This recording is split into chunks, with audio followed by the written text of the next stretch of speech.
I want to do a kind of different project. Since I just finished my fantasy medieval mural, which was really fun, I thought it'd be fun to do some other decor in my bedroom to kind of go with it. So I have this old alarm clock that I don't really use anymore, but I thought we could try to make it look medieval. So I had this idea of trying to sculpt a sculpey clay dragon that's kind of curled around the face of the clock asleep, and his wings could be kind of up here somewhere, and that could be kind of interesting. So that's what I'm going to try to do today. Hopefully it'll work. I don't have a ton of experience with sculpey clay, a little bit but not much. So we'll just see how it goes, and hopefully you enjoy doing this with me, and I'm really excited to see what we get up to. I've already made a cardboard case to put on top of the clock, so it will protect it, because I'm not sure if I actually want to attach anything directly onto the clock, but we'll just see how it goes. The next thing I'm going to do is take this foil and create the basic body shape of the dragon, and then once I'm happy with that, I can start putting clay on top and then bake it. That's the plan. We'll see how it all goes.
Yes, my poor dragon has been decapitated.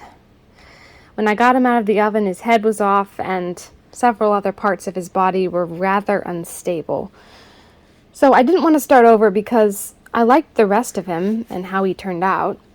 So I attacked him with some heavy-duty jewelry glue, got him all put back together, and he actually looks pretty good. I think the paint job will cover any seams or glue that's showing. Now I think we can move on, pretend that never happened, and get to painting.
Now that the dragon is painted, I need to cover the clock in something.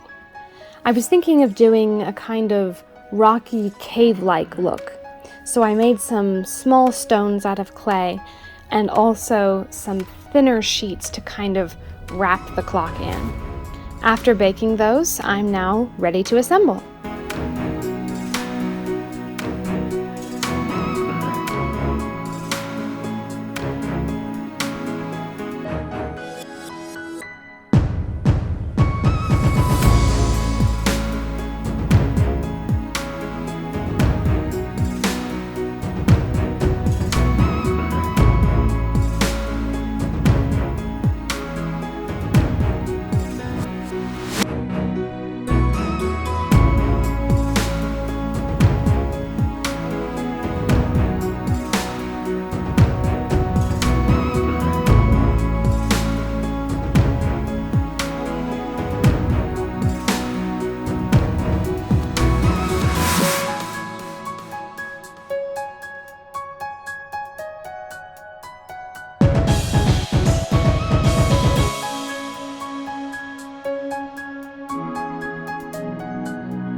With all the assembly and painting done, now I just need to glue the dragon onto the clock, and the project is complete.